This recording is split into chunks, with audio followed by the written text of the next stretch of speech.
Assalamualaikum warahmatullahi wabarakatuh. Kita ketemu lagi. Dalam video kali ini kita akan bahas tentang bagaimana solar cell dapat mengkonversikan atau mengubah dari energi matahari menjadi listrik. Nah, yang akan saya bahas ini akan dimulai dari sangat dasar, jadi cukup panjang, makanya saya akan buat jadi dua bagian videonya. Untuk pertama, untuk menjelaskan tentang apa itu semikonduktor tipe P dan semikonduktor tipe N. Karena sebenarnya dalam solar cell itu adalah isinya adalah P-type and N-type semikonduktor ini. Oke, saya akan mulai pembahasan dari struktur atom dulu. Mungkin kita telah mengetahui bahwa struktur atom itu bentuknya kira-kira seperti ini. Setidaknya dalam ilmu fisika kita pernah mempelajari bahwa struktur atom seperti ini. Jadi di tengahnya ada inti atom yang terdiri dari proton dan neutron, kemudian elektron itu berada di orbital-orbital yang mengelilingi inti atom tersebut. Nah, elektron ini dapat berpindah dari orbit satu ke orbit yang lain dengan menyerap atau melepaskan energi. Nah, orbital-orbital ini dapat merepresentasikan dari tingkat energi. Tingkat energi yang dekat dengan orbital yang dekat dengan inti itu tingkat energinya rendah. Semakin jauh dari inti maka tingkat energinya lebih tinggi. Nah, artinya karena yang lebih jauh dari inti atom itu tingkat energinya lebih tinggi, jadi kalau ada elektron yang pindah dari sini ke sini, contohnya dari tingkat energi yang rendah ke tingkat energi yang lebih tinggi, maka elektron tersebut harus menyerap energi. Biasanya yang dibahas di dalam elektronik biasanya dalam bentuk energi panas atau dalam energi cahaya. Oke, ini penjelasan simpel dari struktur atom. Kemudian, karena orbital-orbital itu tersebut dapat merepresentasikan dari tingkat energi, maka kita bisa gambarkan seperti ini. Jadi ada energi level 1 yang paling dekat dengan inti, energi level 2 yang lebih jauh, kemudian sampai tingkat energi yang ke N gitu. Tergantung dari jumlah nomor atomnya. Nah, untuk penyederhanaan biasanya kita menggunakan seperti ini. Di sini nukleus, kemudian ini tingkat energi pertama, tingkat energi kedua, tingkat energi ketiga, dan seterusnya. Semakin jauh dari nukleus, maka semakin tinggi tingkat energinya. Ini untuk struktur atom yang single atau satu atom. Namun dalam kenyataannya, dalam kehidupan sehari-hari, kita hampir tidak pernah melihat bahwa satu atom itu sendirian, melainkan dia bergabung sama atom-atom lainnya. Misal saya punya atom silikon yang murni sekalipun gitu ya, dia merupakan kumpulan dari atom-atom silikon, jadi nggak terpisah sendiri-sendiri. Oleh karena itu ada yang namanya ikatan kovalen. Jadi kalau misalnya saya punya dua atom seperti ini, misalnya ini atom ada dua, itu energi levelnya seperti ini, seperti yang saya jelaskan tadi ya. Kemudian kalau ada atom lain dan ingin bergabung menjadi satu ini, jadi seperti ini gitu ya, dia akan terikat dengan ikatan kovalen. Maka tingkat energinya tidak bisa menyatu secara sempurna seperti ini lagi gitu. Tapi karena apa nggak bisa menyatu? Karena ada yang namanya hukum pengecualian Pauli. Hukum pengecualian Pauli ini bilang bahwa tidak ada dua elektron yang menduduki keadaan kuantum yang sama. Dan dua elektron bisa dapat menempati energi level yang sama tapi dengan spin yang berbeda, putaran yang berbeda. Nah, artinya apa?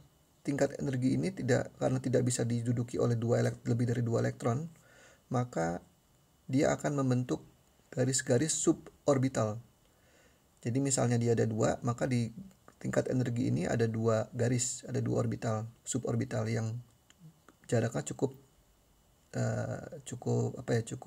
singkat, cukup dekat gitu ya.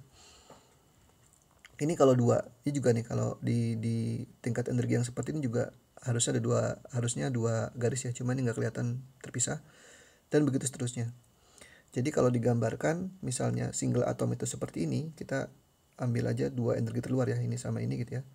Jadi cuma satu garis. Nah, kalau misalnya di banyak atom, maka dia akan mulai dari sini.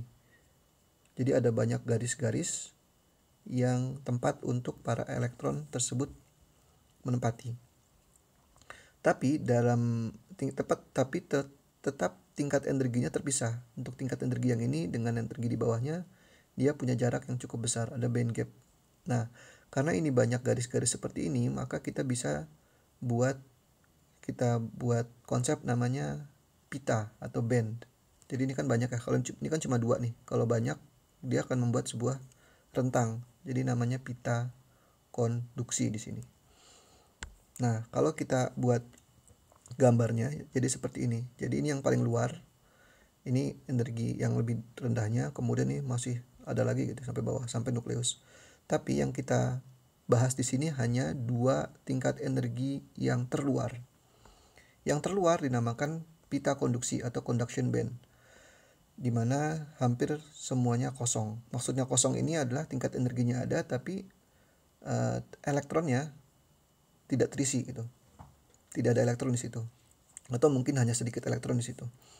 Kalau di tingkat energi yang lebih rendah namanya pita valensi, dan di sini hampir semuanya terisi elektron. Nah, kita hanya fokus di kedua pita konduksi ini, pita energi ini. Oke. Nah, karena ada 2 pita, dengan konsep pita energi tersebut kita dapat menjelaskan tentang fenomena kenapa ada material yang dapat menghantarkan listrik disebut metals atau konduktor, ada juga insulator, dan ada juga semikonduktor. Kita lihat yang insulator dulu ya. Kalau insulator, pita konduksi dan pita valensinya jauh terpisah oleh band gap energi. Artinya elektron di sini tidak bisa dengan mudah loncat ke sini, butuh energi yang sangat besar sehingga sulit sekali mengantarkan listrik. Jadi proses konduksi listrik itu berada di conduction band ini. Sebaliknya, kalau misalnya di konduktor atau di metal, logam, dia pita valensinya sama pita konduksinya itu berhimpit. Jadi ada sebagian elektron yang mudah berpindah yang ada di conduction band karena dia berhimpit seperti ini. Akibatnya dia mudah sekali mengantarkan listrik karena banyaknya elektron di pita konduksi ini. Nah, yang ketiga adalah semikonduktor. Inilah yang kita akan bahas jauh untuk menjelaskan bagaimana prinsip dari solar cell. Kalau semikonduktor itu band gap energinya ada, tapi dia nggak jauh gitu, nggak besar. Jadi kalau misalnya kita berikan energi sedikit saja jika elektron yang berada di pita valensi ini mendapatkan energi sedikit saja, maka dia bisa loncat, bisa tereksitasi ke conduction band. Akhirnya di conduction band ini terdapat elektron bebas. Kalau ada elektron bebas, maka dia dapat menghantarkan listrik. Oke, itu semikonduktor. Nah, semikonduktor itu bisa dibilang bahwa memiliki konduktivitas listrik antara konduktor dan insulator. Jadi lebih besar dibandingkan insulator, tapi lebih kecil dibandingkan konduktor. Dan hambatan listriknya, resistivity-nya itu turun secara drastis kalau temperaturnya tinggi. Makanya semikonduktor pada temperatur ruangan misalnya itu bertindak sebagai konduktor. Tapi kalau dia di suhu yang rendah, maka dia bertindak sebagai insulator. Contoh yang paling banyak semikonduktor adalah silikon dan germanium. Silikon lebih banyak lagi gitu. Makanya sekarang basis peralatan elektronik yang terbuat dari silikon lebih banyak dibandingkan germanium. Hampir semuanya terbuat dari silikon, baik itu dioda, transistor, dan chip-chip lainnya terbuat dari silikon. Nah, silikon ini saya ambil dari Wikipedia, gambarnya seperti ini gitu ya. Bongkahan seperti ini, yang ini mungkin silikon murni. Kemudian kalau kita gambarkan struktur atomnya jadi seperti ini. Jadi silikon itu punya nomor atom 14. Kemudian di orbit yang paling luarnya dia memiliki 4 elektron 4 elektron kovalen. Mempunyai 4 elektron di kulit luarnya.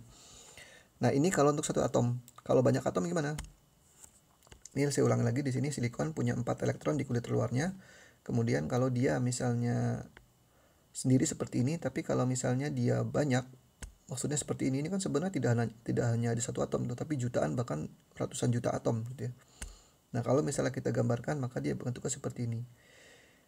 Silikon masing-masing punya 4 elektron terluar, kemudian dia terikat secara kovalen. ikatan kovalen kemudian bentuk seperti ini. Nah, elektron yang terikat seperti ini dia tidak bisa berpartisipasi sebagai penghantar listrik karena dia sudah terikat, dia tidak bebas gitu ya.